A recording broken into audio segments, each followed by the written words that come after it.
Yun, isang magandang araw mga ka-hybrid. Nandito tayo ngayon sa Bypass Road, Gimban, Nueva Ecija. Dito po yan sa Barangay Bantog. Ito yung dati kong bilag na malapit dito yung sa gawing SL39. Pero ito ay Super Hybrid Rice SL19. Ito yung dati naming tinanim na naka 194 kami, 92 sa isang hektarya. So ayan. So tignan mo naman yung kanyang bunga, mga binutil, mga inuhay. Ayan mga ka-hybrid. Mga ka-hybrid. Bisaya ka man ding. Ayan. Ayan. So ito ay 2 hektarya, 2 hectares area nya. So nakapanayam natin yung may-ari dito. So ayan. Ganda ng tanim niyang SL19. Oh. Itik na itik ang bunga.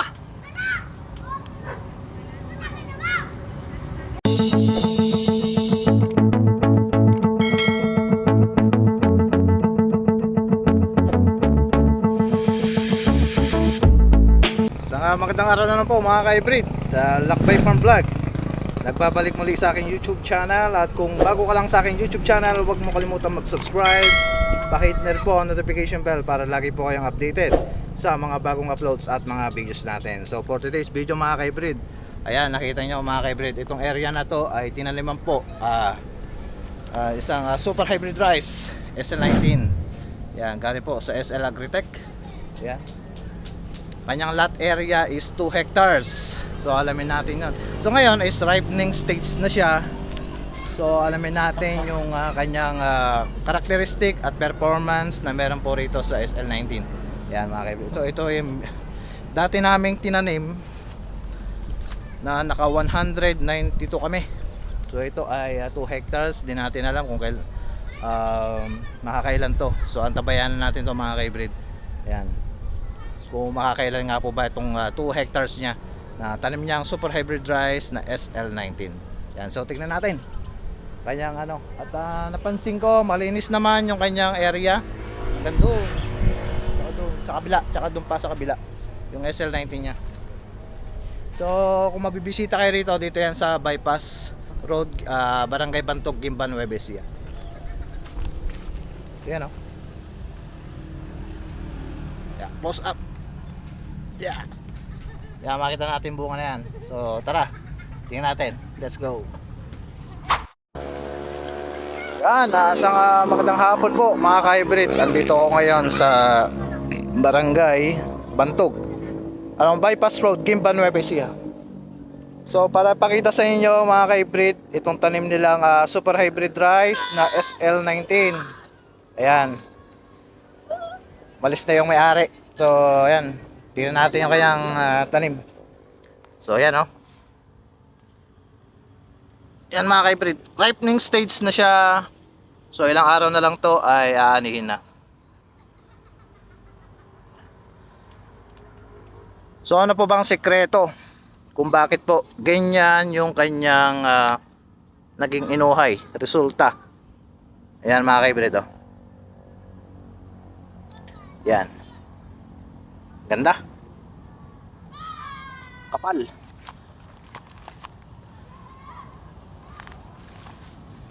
Ayan, close up na natin bago po yung aking papakita sa inyo kung ano po yung ginamit ninyang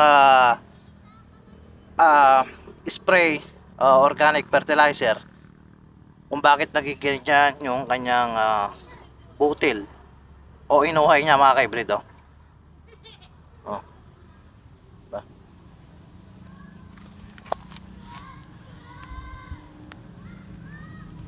Ayan. Ayan, kita nyo naman mga ka-hybrid oh.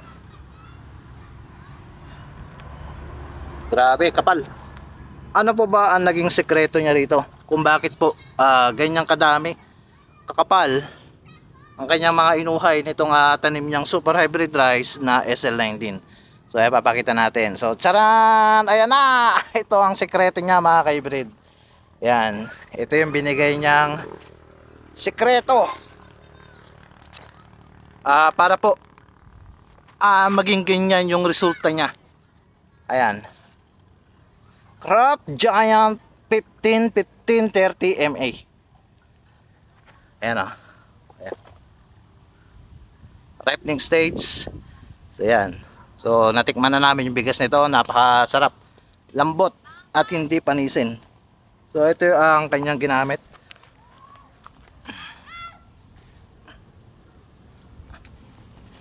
Ito yung sekreto niya. Spray sila ng Crop Giant foliar fertilizer. Ayan. So sa mga nagtatanong mga ka-hybrid ay ano po ba yung instruction nito, no? So may mga instruction na nagsasabi sa akin, no? Paano ba yung instruction nito? So ayan, pakita natin. Meron po yan instruction sa likod. Ayan. Ayan. Ayan po, oh. 1 tablespoon, 10 grams, hindi natin makita. Ayan, oh. Ayan siya, oh.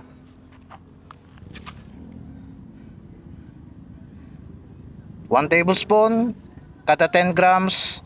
So, ayan. Marami siyang purpose. Rice, ayan. Start application. 45 days. After transplant, repeat. 10 to 14 days. Interval. Ayan po mga ka-hybrid. Ayan. Rate. Tablespoon, 16 liters kada knapsack sprayer. So yan po mga ka-hybrid. Hindi kayo malilito dyan sa application yan. So kada 16 liters, ayan, knapsack sprayer. Ayan po ang gamit niya. Crop Giant. So ayan, formation. Marami siyang ano, no? Ayan, no? Labo. Ayan, no? Oh. Ayan, no? Yan po yung isa sa mga performance ng Crop Giant para po maging ganyan kapintog ang kanyang mga binutil, mga binuha, mga inuhay. So yan, oh. Yan mga ka-hybrid.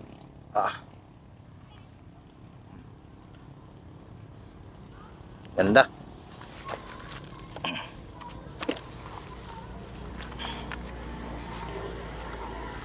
SL19.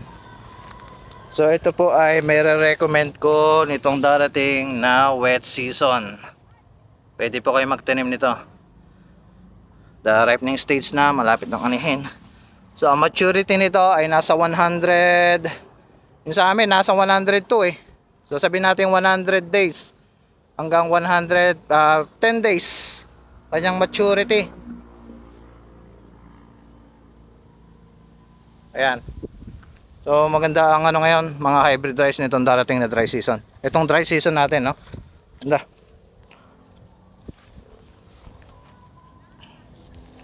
Grabe, kapal.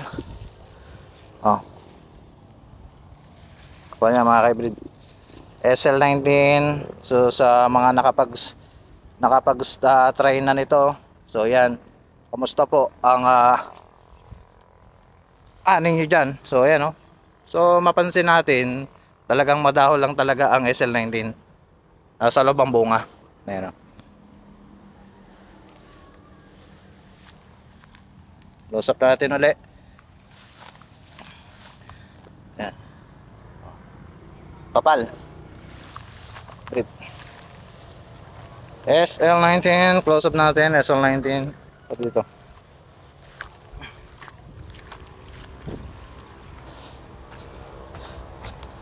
2 hectares. Pal.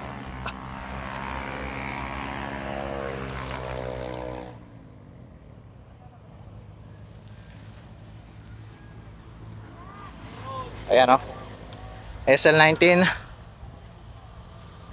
A proud the farmer SL19 Super Hybrid Rice SL Agritech. Ayan po. Ang mga SL19 natin, nabot po ito ng 8 hanggang 15 metric tons per hectare. Pagka nasunod po ang ating magandang protocol, tayo po makakaani ng around 200, 190 hanggang 200 plus sa isang hectare yan mga ka-hybrid. So alamin natin ito pagkatapos. Ito ay 2 hectares. Ayan, ripening stage na, mga ilang araw na ito, baka 10 days na lang ito, arin na. Ayan. Pagka ganyan kasi nasa lubang ano yan, ngayon dry season, ay medyo ano yan, matagal pa. kung halimbawa litaw yan, mabilis lang yan mahinog. Yan mga ka-hybrid oh. Still 19. So nakapag-try na tayo niyan. Nakakuha na tayo ng sample niyan para dun sa kanyang binutil. Ayan oh.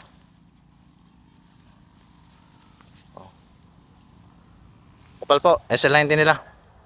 Maganda ang kanyang pagkakaano tanim at sa protocol no, hindi natin alam kung anong ilang bags nga ba yung ginamit niya rito. So alamin natin no, ilang nga bang bags ang ginamit niya rito. Yan. Hindi natin natanong. So hindi ito sa amin no.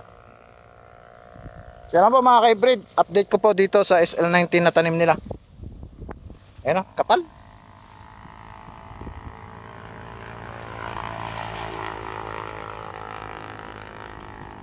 Bypass Road, Gimba, Bantog. So yun lang po, update ko po mga ka-hybrid sa kanilang tanim na Super Hybrid Rice SL19 SL Agritech. So ito ay siguro pagka yung mga nag-try nito talagang aani ngayon itong darating na dry season. So yun lang po, magandang araw ulit mga ka-hybrid. Mag-ingat pa tayo at God bless.